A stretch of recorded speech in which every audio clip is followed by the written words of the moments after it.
Oi pessoal, tudo bem? Eu vou falar um pouco aqui sobre a atividade contextualizada para poder tirar as dúvidas de vocês em relação a como executá-la. Primeiro de tudo, eu vou ler aqui o enunciado para ficar bem claro para vocês aqui, ó. O objetivo desta atividade é desenvolver um algoritmo simples aplicado à resolução de algum problema do cotidiano, que ficará a seu critério. É necessário também que o aluno apresente teoricamente como este algoritmo criado acarreta na mudança do problema escolhido, podendo também sugerir outras maneiras de aplicá-lo. A atividade deverá ser apresentada em uma forma de relatório final, com no mínimo 2 páginas, contendo os aspectos textuais básicos, título, introdução, desenvolvimento, conclusão e referências bibliográficas. Quais são as observações que eu tenho a fazer em relação à atividade? Primeiro, quando vocês forem fazer o algoritmo, atenham-se ao tipo de linguagem que está sendo utilizada. Toda a disciplina, toda ela, é baseada em pseudocódigo Portugal. Lembre-se, é lógica de programação algorítmica. Não é uma disciplina sobre web, não é uma disciplina sobre aplicação de software, não é uma disciplina sobre mobile, por exemplo. Então, por conta disso, como é uma disciplina básica, lógica de programação, a gente tem que trabalhar com o básico, ou seja, trabalhar com Portugal. Qualquer tipo de linguagem que não seja Portugal não será aceita. Eu digo isso porque muitos alunos, por já conhecer algum tipo de linguagem, trabalha em cima dessa linguagem em vez de trabalhar a linguagem que é pedida pela disciplina.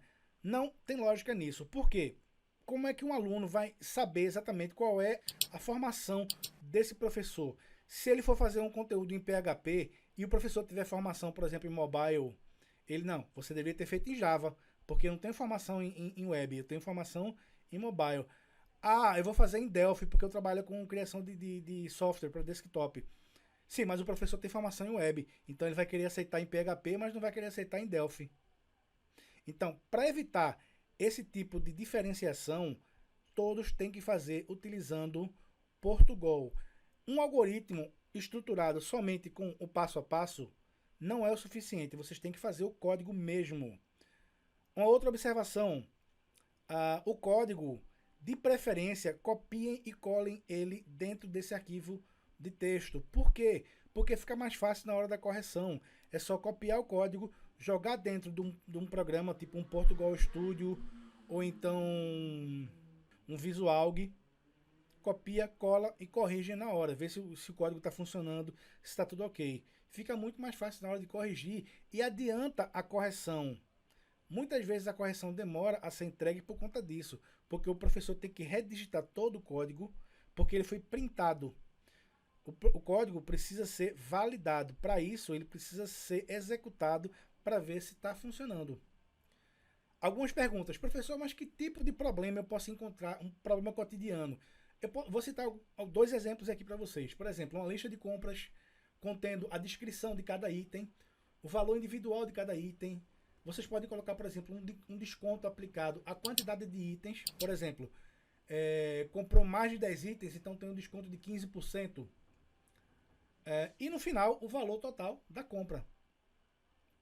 Um outro exemplo, vocês podem fazer um boletim escolar contendo o nome completo do aluno, a série, a nota das 4 unidades, primeira, segunda, terceira e quarta unidade, a média do aluno, com a soma das 4 unidades dividido por 4, e a situação do aluno ao final, se ele foi aprovado ou reprovado. É simples, é só estruturar isso em forma de algoritmo, fazer e acrescentar no relatório. Uma outra coisa, pessoal, colocar, por exemplo, algumas variáveis, somar e trazer um resultado, não configura em um problema cotidiano. Então, fujam do básico. Tente fazer uma coisa com o mínimo de complexidade. Se você pegar simplesmente colocar um monte de variável, no final somar, dividir, não há contexto algum nisso. Outra coisa, se vocês colocarem um algoritmo em que ele vai rodar sozinho, é passivo de perda de ponto. Por quê? Porque a gente precisa entrar com os dados para averiguar se o conteúdo está funcionando ou não. Então, por exemplo, se você for fazer um boletim escolar, acrescenta lá uma opçãozinha de receber entrada de dados para poder a gente colocar o valor de cada nota separada.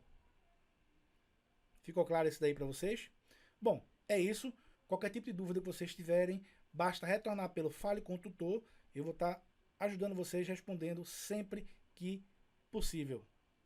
Joia, pessoal?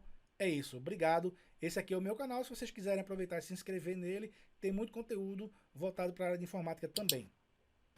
Joia? Então, até a próxima e um abraço a todos.